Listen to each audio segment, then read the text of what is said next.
آج شہادت کی بات ہے تو میں حضرت علی المرتضیٰ کے آخری لمحات آپ کی خدمت میں کچھ باتوں کے مطابق عرض کرتا ہوں کہ سیدنا علی المرتضیٰ رضی اللہ عنہ نے آخر میں کیسی زندگی گزاری اور شہادت کیسے واقع ہوئی ہے۔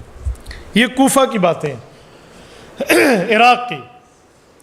سیدنا علی المرتضیٰ رضی اللہ تعالی عنہ کے قتل کا فیصلہ ہوتا ہے، خارجی بیٹھ کے قتل کا فیصلہ کرتے ہیں، اور اکیلے نہیں کرتے، 3 بندوں کے جو اس وقت 3 مسلمانوں کے سردار تھے ان کے قتل کا فیصلہ کرتے ہیں۔ خارجی اس امت کا وہ بدترین طبقہ ہے جو صحابہ کرام رضی اللہ عنہم اجمعین کو جہنمی کہتا تھا، نعوذ باللہ، جن کو جنت کی خوشخبریاں اللہ کے قرآن نے دی ہیں۔ یہ وہ بدترین مخلوق ہے خارجی۔ اللہ کے رسول نے ان کے لیے فرمایا تھا کہ یہ قرآن پڑھیں گے اور ان کے حلق سے نیچے نہیں اترے گا۔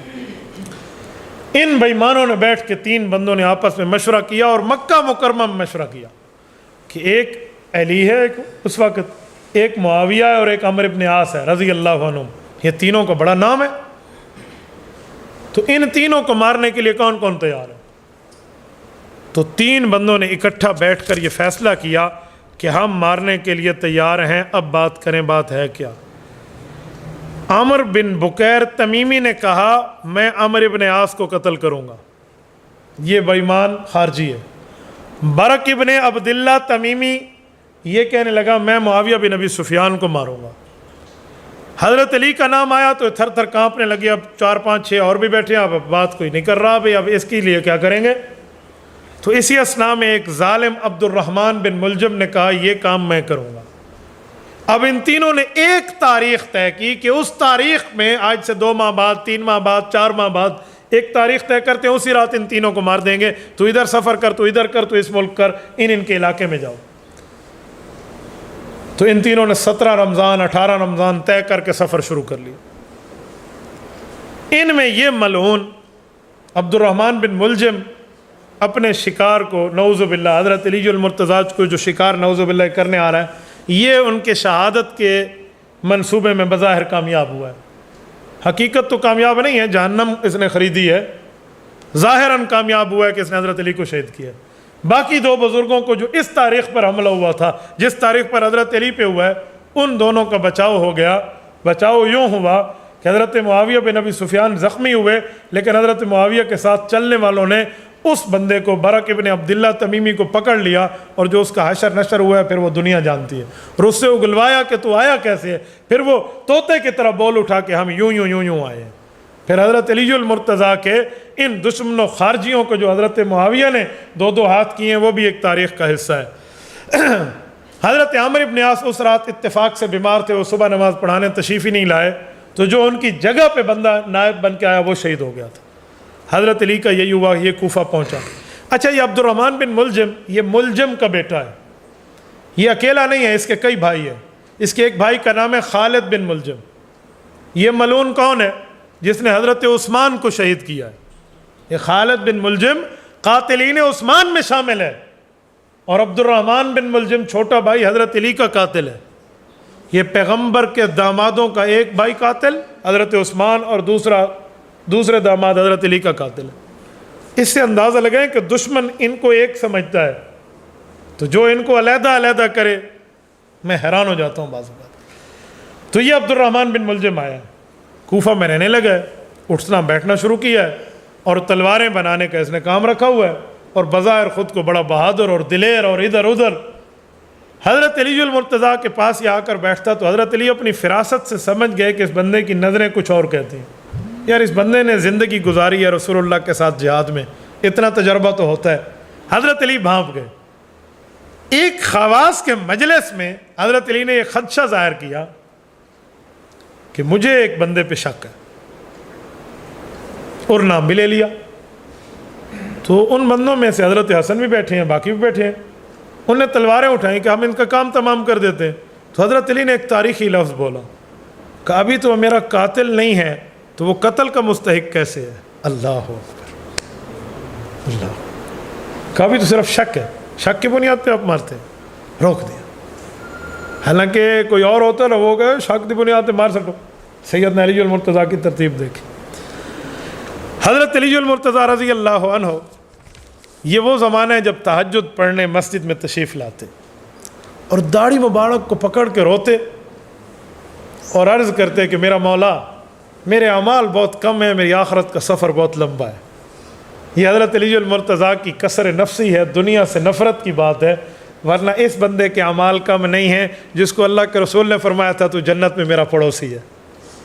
یہ اس کو تو گھر الاٹ ہو چکا تھا وہاں، تو دنیا کی طرف اشارہ کر کے کہتے یا دنیا قد اغررتنی قد ابتو کے سلاس، اوے مجھے دنیا تانا دیتی ہے، مجھے دھوکہ دیتی ہے، میں دنیا کی محبت اور دنیا کو 3 طلاق دے کر خود سے جدا کر چکا ہوں۔ اور پھر حضرت علی المرتضیٰ رضی اللہ عنہ وہاں بیٹھ کے اللہ سے دعائیں کرتے۔ یہ حضرت علی کی تہجد میں آنے کی ترتیب تھی۔ سیدنا علی المرتضیٰ رضی اللہ عنہ اکیلے تشریف لاتے تھے، حضرت حسن کی عادت ہوتی ساتھ پیچھے پیچھے ابا جان کے چل کے آتے۔ اس رات ایک عجیب اتفاق ہے، یہ 18 رمضان کو حضرت علی کو ضربت لگی ہے، وار لگا ہے، اور 21 کو حضرت علی کی شہادت۔ یہ بندہ اس زمانے کی جو صف تھی نا اس کے اندر چھپا ہوا ہے اپنے 2 ساتھیوں سمیت، تلوار اپنے پاس رکھی ہوئی۔ سیدنا علی المرتضیٰ رضی اللہ عنہ تشریف لائے ہیں، اور یہ رمضان المبارک ہے، اور حضرت علی المرتضیٰ رضی اللہ عنہ جمعہ کا دن ہے۔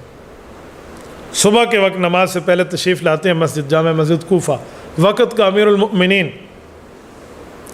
حضرت حسن قدرے دیر ہوئی تھوڑی سی، بس ابو نکلے اور میں ابھی کچھ ٹائم میں نکلتا ہوں ساتھ۔ سیدنا علی المرتضیٰ نے جا کے نیت باندھ دی۔ یہ ظالم سمجھتا تھا کہ علی اگر نماز میں نہ ہوا تو میں نہیں بچ پاؤں گا، میں سامنے آؤں گا کیسے؟ اس نے کمر پیچھے وار سوچا، اور وہ بھی حالت نماز میں، سجدے میں سیدنا علی المرتضیٰ پہ اس نے وار کیا، اور مارنے کے بعد، قتل کرنے کے بعد اس نے وہ تلوار یوں ہلاتا ہوا آ رہا ہے۔ یہ 14 رمضان کے بعد 14ویں کا چاند ہے نا، 2 4 5 دنوں میں تو چاند ویسے ہی روشن ہوتا ہے، اس روشنی میں چاند کی چاندنی میں لگا ہوا خون اس پہ چمک رہا تھا، وہ لانتی یوں تلواریں ہلاتے ہوئے آ رہا ہے۔ پیچھے سے حضرت حسن آ رہے تھے، یہ سارے معاملے سے حضرت حسن باخبر تھے، لیکن تھوڑا سا ٹائم اوپر نیچے۔ حضرت حسن نے جو کندھے پہ چادر رکھی ہوئی تھی نا اس کو اتار لیا اور کہا کہ ابھی ابو جی گئے ہیں اس راستے سے، اور یہ کیا معاملہ ہے، کون آ رہا ہے؟ تو اس چادر کو جنگی ترتیب سے یوں ہلایا نا، ایک ترتیب سے اس بندے کو اس سے پکڑ لیا، اور پکڑ کے اس کے بازو پیچھے باندھے اور درخت سے باندھا۔ کہا میں نہیں جانتا تو کہاں سے آ رہا ہے اور کیا کر کے آ رہا ہے، ذرا مجھے مسجد تک جانے دو، اور تو یہاں بندھا ہوا ہے، پھر آ کر میں دیکھتا ہوں کہ حالات ہے کیا۔ یہ حضرت حسن کی فراست تھی۔ جب مسجد گئے ہیں نا تو سیدنا علی المرتضیٰ اس وقت زخمی حالت میں۔ اب تو حضرت حسن رضی اللہ عنہ سے حضرت علی المرتضیٰ نے پوچھا کہ میرا قاتل کون تھا؟ کہا جی وہ خارجی، وہ یوں پکڑ لیا کہ جی حضرت علی کے لفظ ہیں فزت برب الکعبہ، مجھے کعبے کے رب کی قسم ہے میں کامیاب ہو گیا، کلمہ گو تو نہیں ہے نا میرا قاتل۔ کہا میں نے ابھی اپنی زندگی کا آخری سانس نہیں لیا، میں زندہ سلامت ہوں، ابھی اسے نہ مارنا، اچھا کھانا دینا اور اپنے پاس رکھنا۔ ہاں اگر میں اس دنیا سے چلا جاؤں پھر تو میں اختیار ہے، یا معاف کر دو یا میرے پیچھے اسے بھی روانہ کر دو، ہاں اللہ کے دربار میں اس سے میں جھگڑوں گا کہ اس نے کیا کیا ہے۔ حضرت علی المرتضیٰ کو گھر لایا گیا اور اس قاتل کو پکڑے ہوئے حضرت علی کے سامنے لائے۔ یہ لانتی اس وقت کہہ رہا تھا کہ میں نے تو جنت لے لی ہے، میں نے تو بہت اچھا کام کیا ہے، اور میں نے یہ تلوار بنائی ہے، اور اس سے میں نے نیت کی تھی اللہ اس دنیا کے برے ترین آدمی اس تلوار سے قتل ہو تو قتل ہوا ہے۔ یہ حضرت علی کو کہہ رہا ہے لانتی۔ جواب سیدنا علی المرتضیٰ کا بڑا تھا، کہا ہم نے تم پر احسانات کیے تھے، ٹھیک ہے جس پر احسان کرو اس کے شر سے بچو، یہ تو سامنے آ گیا معاملہ۔ اچھا اگر میں اس دنیا سے چلا گیا نا، یہ حسن ٹھہرے ہیں، اسی تلوار سے واقعی بدبخت آدمی قتل ہوگا، نہیں سمجھے، اس تلوار سے واقعی بدبخت آدمی قتل ہوا، اور وہی ہوا۔ سیدنا علی المرتضیٰ کی شہادت کے بعد اسی تلوار سے اس کو قتل کیا گیا، تو جو اس نے قسم کھائی تھی نا اللہ اس تلوار سے بدبخت آدمی دنیا کا قتل ہو، تو خود ہوا ہے۔ یہ سیدنا علی المرتضیٰ رضی اللہ تعالیٰ عنہ کا وہاں تک معاملہ ہے۔ تبارك الذي نزل الفرقان على عبده ليكون للعالمين نذيرا